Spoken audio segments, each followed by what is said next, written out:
Warning: the following video clip contains offensive and vulgar language, such as fuck, bitch, and whore. Viewer discretion is advised. You cheeky bastard. How's it going, guys? So I'm gonna do a quick update video, kind of what we are up to, and that's about it. So this is the AK that we did the conversion on, and did some trigger work. The prototype one, as you can see, it's a different gas block. The whole setup is different, and the rear sight. Now we took this to the shoot, the E-Bommy shoot, and I believe we put about 900, a little over 900 rounds. A couple of pros and cons. Empty.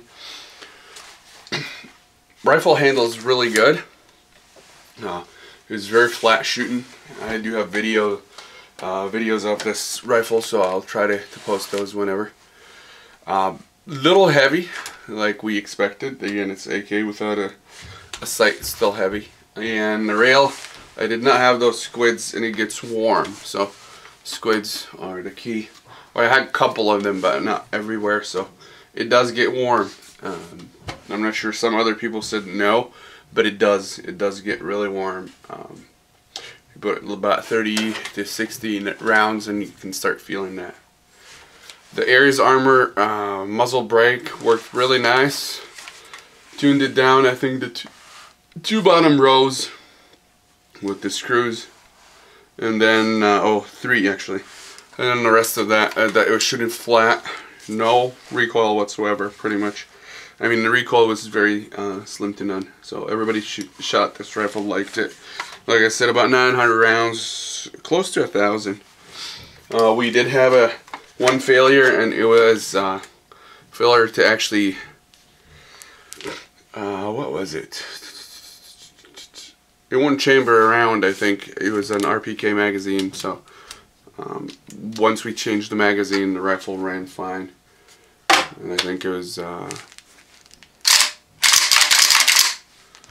yeah, other than that, it was the RPK magazine that was the problem with.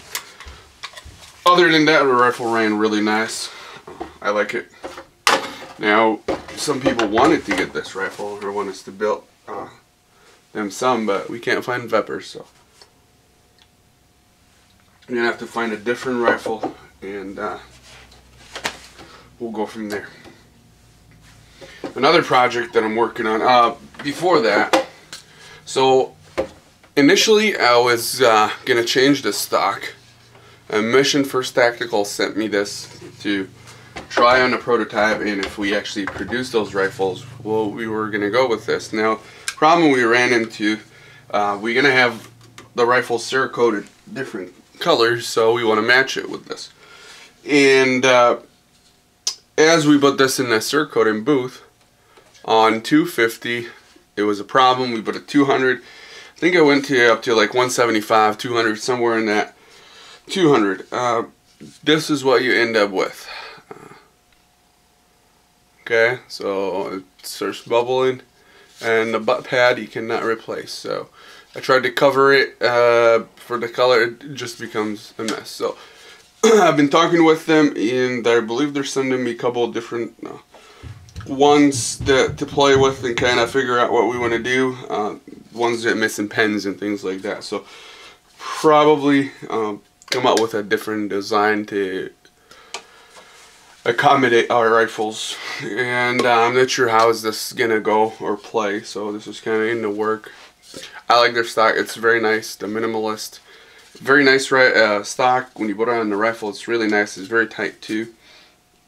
But the only problem there is that there is another issue that I have with it so far, is those lock-in, or at least the hinge, those pin right there, those are little plastic tabs. So I mean, if you put some efforts, you might break those. I'm not sure. I have not broken them, and I've been kind of messing with this thing, trying to torture test it. So it's fine, but again, it could be a metal pen and that would be good. So they're just like 2 legs in there. That's this project. Now we go with a Glock 19 that I'm building. You guys have seen a video on this. I did stipple the grip right here for your rest, for the finger to rest on. Same with here. Yeah, I did undercut the trigger guard and the thumb here. So I did stipple this, but not as aggressive, if you can see, as right here. Now this is aggressive, but it's still really nice. It doesn't bite in your hand, but you feel like you get a good grip on the pistol. And this ledge here, you can feel that there actually you can press down with your fingers, so you're applying equal pressure on the pistol. I got some fun sticks, Glock 18 magazines, and some Glock 19 mags here somewhere. There's more. I'm waiting on some Glock 17 mags. I might be picking up a Glock 17 as it's Glocktober, I guess. So find myself leaning towards Glocks now. Got the RMR, and yeah, Amazon sucks. I got one. I put it on. As I took it out of the box, it looks brand new. You look on the sticker where it says void warranty. That was removed, and somebody just glued it or something. So you can tell that it's already out of warranty. So that's an issue. They're usually good for, I think it's 10 or 15 years. So the warranty is for that long. So I had to call Amazon and scream. Sent it back, and then I bought a new one.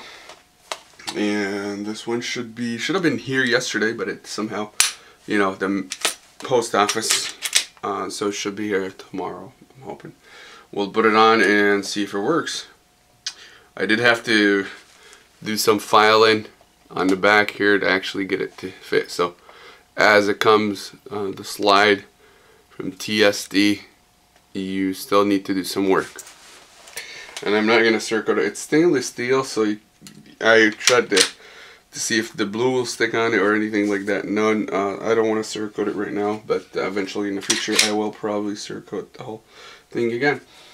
FYI, Glocks, when you circle them, you run into issues because of the barrel design. It's very tight in there, and as you circle it, the tolerances end up very close, and your barrel won't lock right. And then if your barrel doesn't lock right, you won't be able to actually put the slide on the frame, and you're gonna have to do a lot of hand fitting in and out as far as the barrel. Probably take you a whole day to get it to actually run fine, and after that you should be good. But that's something to consider. I always don't recommend cerakoting the frame of the Glock, because once you cerakote the frame, your warranty is voided. But that's again up to people. And the other thing is, once you cerakote the frame, usually the mag well will collapse, or the actual weight about your magazines will be very sticky, and you need somebody that actually knows what they're doing to avoid that part. So, a couple of things for you guys here. Last but not least, I'm going to be doing a crank video here.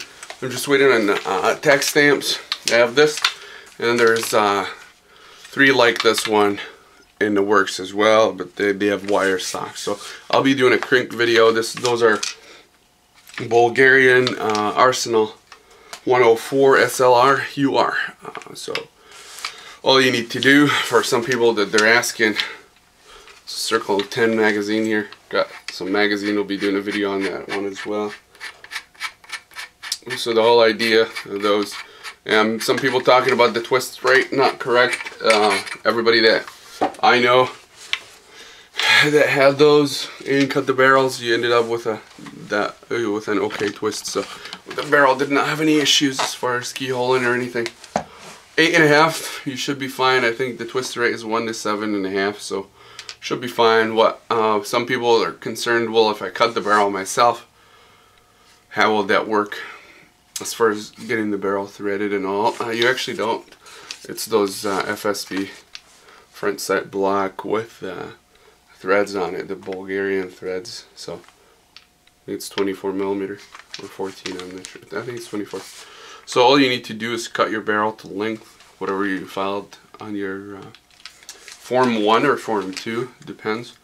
And then you're going to cut it. You can buy the crowning tool. I believe it's, you can buy from CNC Machining. It's about 60 bucks and you should be good to go. So you got to cut it with a hacksaw and you should be good to go. And that's it. Of course you can't do that until you get your tax stamp approved, you have it in hand. You have to engrave your rifle for whatever name that you book, if it's a trust, business, or individual. We'll do a video on filing Form 1 and Form 2. We'll just do Form 1. Most people don't worry about Form 2, but we'll do Form 1 and the e-filing. E-filing is going to be always for either a business or a trust. If you're going to file as an individual, you will have to send an actual paper